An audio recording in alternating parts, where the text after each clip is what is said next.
Tbilisi on Tuesday. For everything on this conflict, it is dynamic and developing. You can go online. We have a special web page up. Not only all the latest news and video, but also special in-depth features and background stories to help you understand how this extremely complex conflict began, where it might be going. You'll find it at cnn.com/Georgia. Al-Sudai Prime Minister Thaksin Shinawatra and his wife are facing arrest warrants issued by their country's Supreme Court. This comes after Thaksin returned to exile in London instead of returning home to Bangkok following the Games' opening ceremony. He and his wife were to appear in court on Monday for a hearing on corruption charges.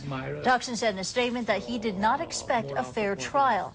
He also says he feared for his safety. Prosecutors are considering asking for Thaksin's extradition. Well, lawmakers in Pakistan's most powerful province lobbed a political salvo against President Pervez Musharraf.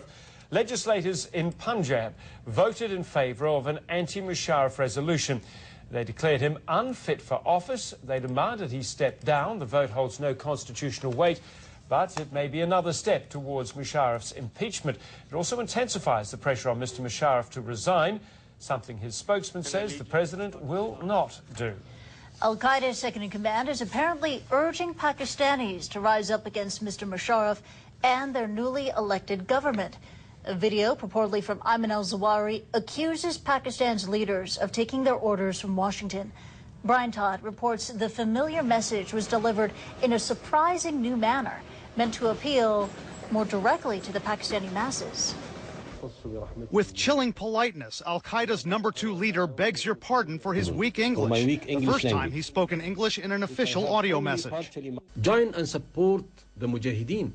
Ayman al-Zawahiri, Osama bin Laden's top lieutenant, with a $25 million bounty on his head, says he's addressing the Pakistani people in English, quote, in order to communicate directly with you. Zawahiri's believed to speak Arabic and English, not fluent Urdu, the most commonly spoken language in Pakistan. It's not clear when this tape was produced, but it comes about a week and a half after U.S. officials had denied reports that Zawahiri may have been wounded. In measured tones, the terrorist leader claims Pakistan is virtually being ruled from Washington. Let there be no doubt in your minds that the dominant political forces at work in Pakistan today are competing to appease and please the modern-day crusaders in the White House and are working to destabilize this nuclear-capable nation under the aegis of America. CNN could not independently verify the authenticity of the tape, which was released by Al-Qaeda's propaganda arm. A U.S. intelligence official wouldn't comment on the authenticity. The only other widely circulated image of al-Zawahiri speaking English, this jailhouse tape from the early 1980s. Zawahiri, one of several members of the group Egyptian Islamic Jihad, charged with taking part in the assassination of Egypt's president Anwar Sadat. We are Muslims. We are Muslims who believed in their religion.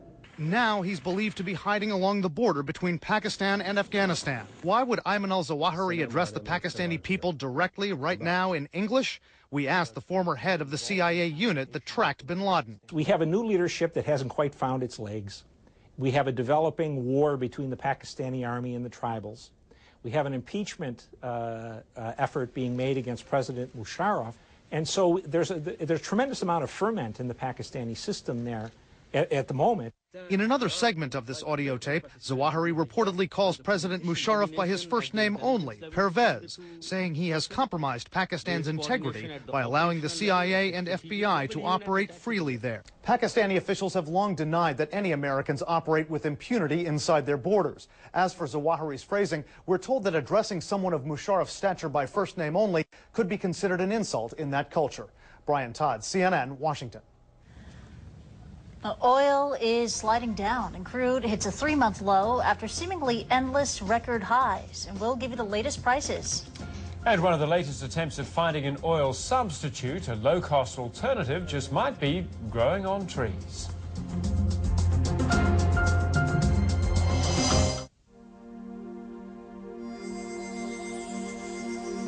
There's a place not far away, different faces yet all the same, with a million dreams in one golden celebration.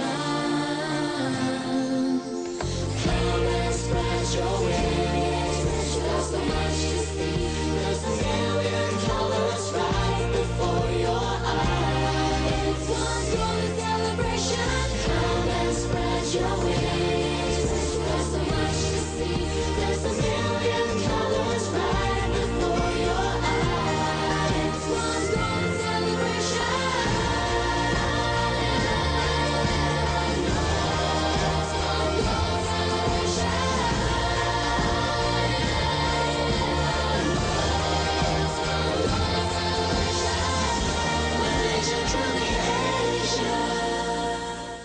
crisis in Zimbabwe The situation is enormously serious. is spilling over its borders. Many of those people are seeking asylum in South Africa. On the next World's Untold Stories, see the violence, Now we hear they're being pepper sprayed. squalor, Close to 200 people actually sleep here.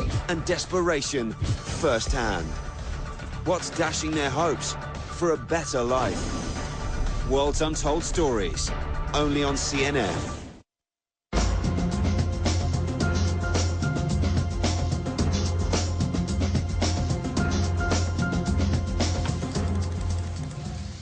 Well, stock markets across Asia are opening for business. This is how they're faring in early trade. In Japan, the Nikkei has been trading down, and it is still down by about 0.5%. The Seoul Kospi also down by about 1/5%. It's been a bit up and down in Australia on the S&P ASX 200, currently pretty much breaking even. In the U.S., stocks seem to be taking their cue from what oil was doing. By the end of the day, Wall Street posted a few modest gains as oil settled on a 3-month low. Diane King is in New York with the details. Stocks managed to end the day in positive territory, although the Dow pulled back a bit following a strong mid-session rally. In the end, the Dow climbed 48 points to close at 11,782. The Nasdaq added more than 1%, and the S&P 500 gained more than 0.5%.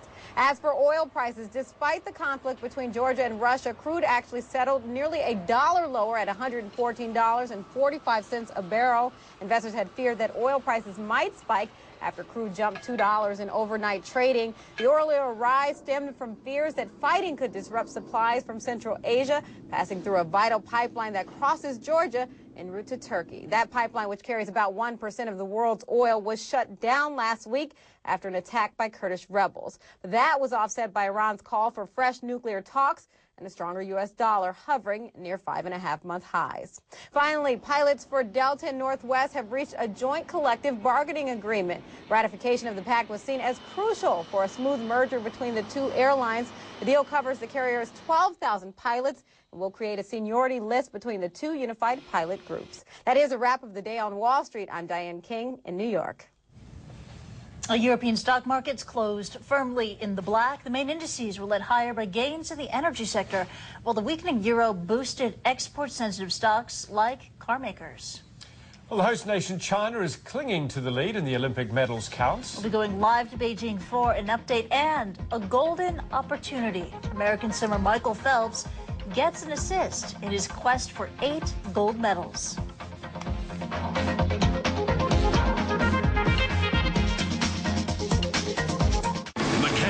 Obama, it's showtime. CNN takes you to the biggest U.S. election events yet, the Democrat and Republican conventions. Get a stateside view, the people, the buzz. It's history in the making. Plus original CNN biographies about the candidates. Who are they? What really makes them tick? The conventions, the candidates. Know everything about the U.S. election. America Votes 2008, only on CNN. Who's in, who's out? How did John McCain return from the brink? Who's making sense, who's making it up? On the campaign trail, we call it the Truth-O-Meter. Who says the American election has to be boring? Stakes are high, crowds are cheering, and someone could get hurt. Join Jonathan Mann on the campaign trail, a seriously entertaining look at the American election. We never go anywhere without packing heat. The campaign trail. Join us next time for the campaign trail. We'll do lunch.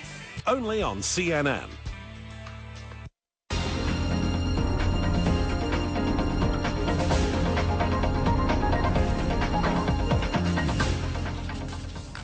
Now, the competition is riveting, and the medals are starting to stack up in Beijing. The American swimmer Michael Phelps charged ahead in his quest with 8 golds, with 2 so far. 2 from 2, though. Overall, China, though, still leads the medal tally. It'll be interesting to see what day 4 holds.